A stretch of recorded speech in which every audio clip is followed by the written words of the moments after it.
सब लोग आज हम पढ़ेंगे 4.3 screening and assessment of disabilities and twice exceptional children. यानी स्क्रीनिंग क्या होता है, असेसमेंट क्या होता है, कैसे करते हैं बच्चे का, और टू एक्सेप्शनल चिल्ड्रंस है उनकी कैसे होंगी। तो स्क्रीनिंग क्या होता है? Screening is a procedure that identify a person who need further assessment for diagnosis of disability.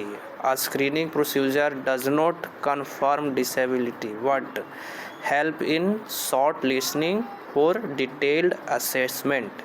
यानी कि स्क्रीनिंग जो है सिर्फ ये बता सकता है कि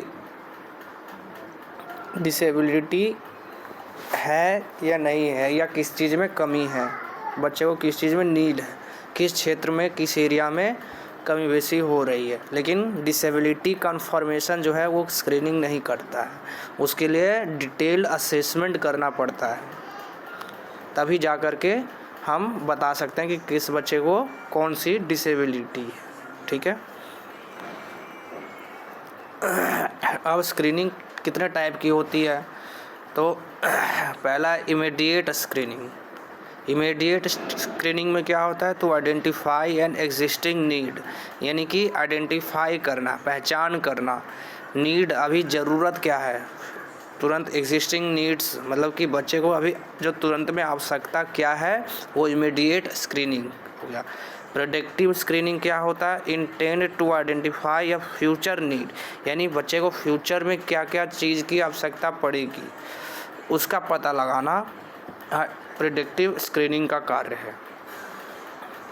अब तीसरा मेडिकल स्क्रीनिंग। मेडिकल स्क्रीनिंग में क्या किया जाता है? तो मेडिकल स्क्रीनिंग में जो है बच्चे को क्योर प्रोवाइड, यानी प्रिवेंशन प्रोवाइड कराई जाती है। Prevention is better than cure. For prevention the mother and the child from various infectious disease may be lead to impairment and disabilities, यानी इम्पेयरमेंट या डिसेबिलिटीज़ के कारण या कोई डिजीज़ के कारण या कोई इन्फेक्शन अगर चाइल्ड को या मदर को हुआ है, उस कारण अगर कोई डिसेबिलिटी या इम्पेयरमेंट अगर दिखाई दे रहा है तो उससे बचाव करने का एक तरीका है। मेडिकल स्क्रीनिंग कराई जाती है उसमें, ठीक है, प्रेग्नेंट मदर की, as well as for the new born child, उसका भी जो है मेडिकल स्क्रीनिंग होता है। एंड ग्रोइंग चिल्ड्रेन, जैसे जैसे बच्चा बढ़ रहा है उसके अनुसार, नीड के अनुसार, और स्क्रीनिंग से ये पता चलेगा कि हाँ कोई किस एरिया में उसको इम्पेयरमेंट है।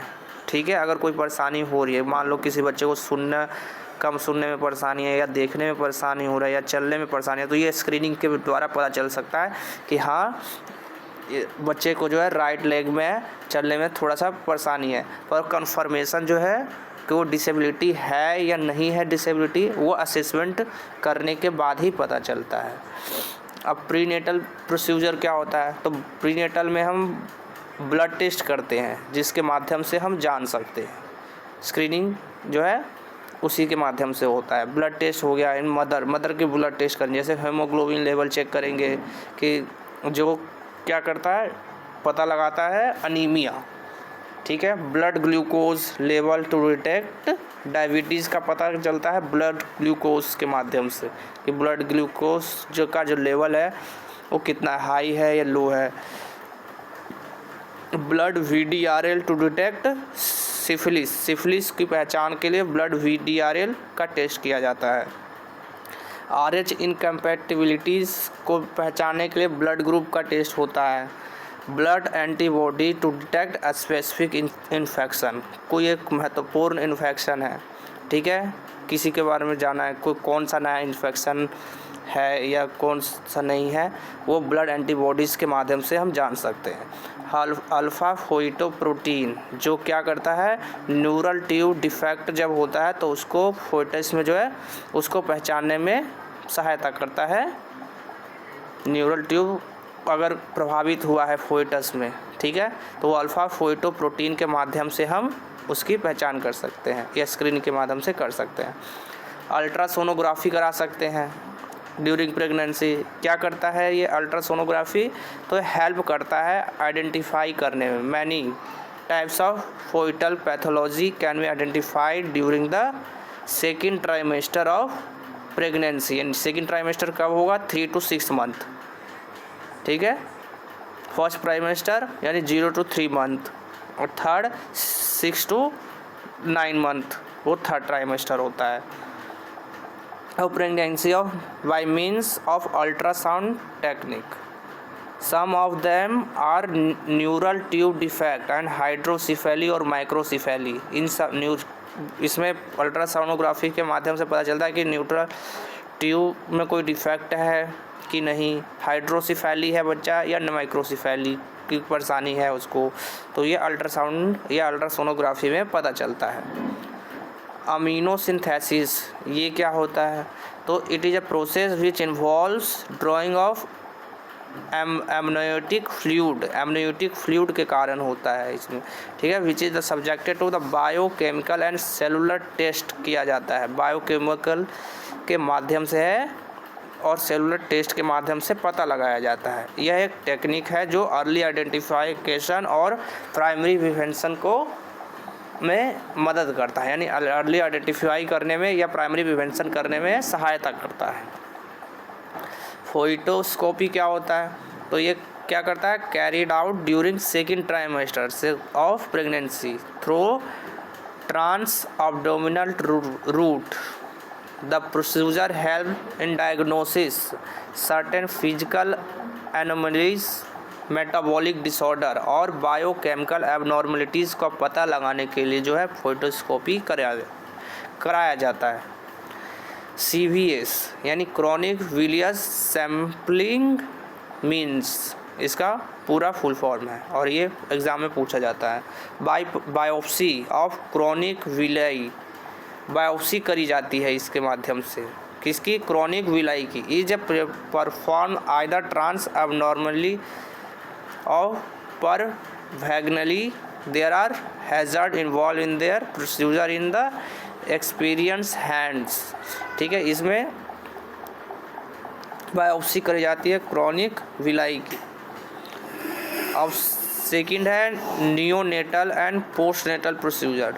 तो नियोनेटल और पोस्टनेटल प्रोसीजर में क्या क्या चीज़ देखा जाता है? एक तो एबगर स्कोर देखा जाता है, जिसके माध्यम से बच्चे का पता लगा सकते हैं कि क्या उसका किस चीज़ में परेशानी है, ठीक है, किस एरिया में प्रॉब्लम है। सेकंड है urine screening for metabolic error, जैसे एग्जांपल में PKU। थर्ड है blood biochemistry test for cretinism, ricket और जॉन्डिस का पता लगाने के लिए ब्लड बायोकेमिस्ट्री टेस्ट कराया जाता है।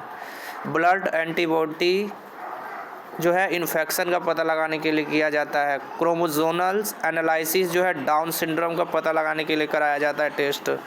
और EEG जो है वो अगर किसी बच्चे को सीजर्स की प्रॉब्लम है या एपिलेप्सी की प्रॉब्लम है तो उसके लिए EEG कराया जाता है, उसके माध्यम से पता चलता है। विजुअल स्क्रीनिंग फॉर VI यानी जिसको विजुअल इम्पेयरमेंट है तो उसके लिए रेटिनोस्कोपी के माध्यम से पता लगाया जाता है।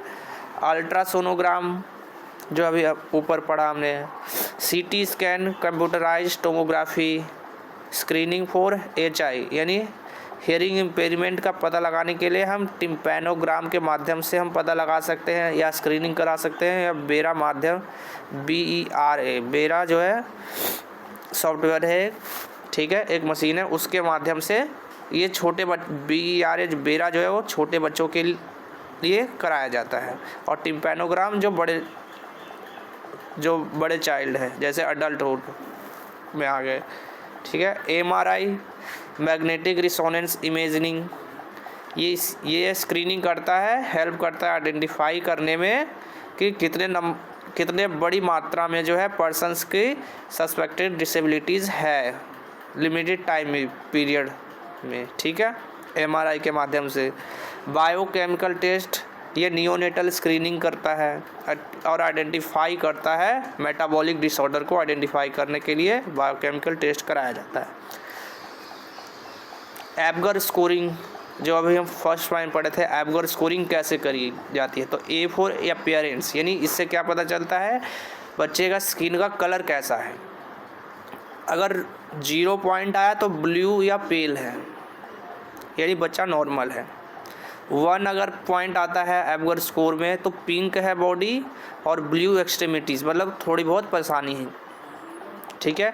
और 2 है पिंक, यानी 2 नंबर आया यानी पिंक, बच्चे का बॉडी का स्किन का जो कलर है वो पिंक है, यानी कि रिस्क पे है बच्चा, ठीक है। और P4 पल्स रेट, इससे पल्स रेट की जानकारी बता सकते हैं। 0 यानी अब्सेंट, 1 यानी बिलो 100 BPM और 2 यानी ओवर 100 BPM होता है, ठीक है। G4 ग्रेमियंस, यानी रिफ्लेक्स इरेटेबिलिटी, यानी रिफ्लेक्सिबिलिटी जो है वो चेक करी जाती है ग्रेमियंस के माध्यम से। 0 यानी फ्लॉपी, 1 यानी मिनिमल रिस्पॉन्स टू स्टिमुलेशन और 2 यानी प्रॉम्प्ट रिस्पॉन्स टू स्टिमुलेशन, यानी कि 2 में हमें फ्लेक्सिबिलिटी को जो है मदद करनी पड़ती है बच्चे को। मिनिमल रिस्पॉन्स हो गया यानी 1 मतलब थोड़ी बहुत सहायता की आवश्यकता है, बच्चा कर लेगा, ठीक है। और 0 यानी सहायता की आवश्यकता नहीं है, आसानी से कर लेता है। A4 एक्टिविटी, यानी मसल टोन का चेक करना, मसल टोन कैसा है बच्चे का वीक है या एक्टिव है या अब्सेंट है। तो अब्सेंट अगर रहेगा तो 0 पॉइंट मिलेगा। फ्लेक्स्ड आर्म्स एंड लेग्स जो है फ्लेक्स्ड होगा तो 1 और एक्टिव है तो 2 मिलेगा। R4 रिस्पिरेशन, यानी श्वसन तंत्र की जांच होती है इसमें, ठीक है। बच्चे का सांस प्रॉपर तरीके से ले पा रहा है बच्चा या नहीं ले पा रहा है, ये चेक किया जाता है। 0 यानी अब्सेंट, 1 यानी स्लो एंड इरेगुलर, मतलब बच्चा सांस ले तो रहा है पर धीरे धीरे ले रहा है और इरेगुलर हो रहा है। और 2 यानी वाइगरस क्राई, यानी बच्चा रो रहा है आराम से, ठीक है। तो ये था एबगर score.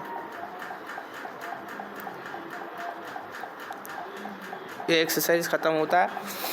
Thank you for watching this videos. और वीडियो अच्छी लगी हो तो लाइक, शेयर और सब्सक्राइब ज़रूर करें चैनल को, और आगे की एक्सरसाइज चैप्टर्स के बारे में जानकारी प्राप्त करने के लिए। Thank you very much.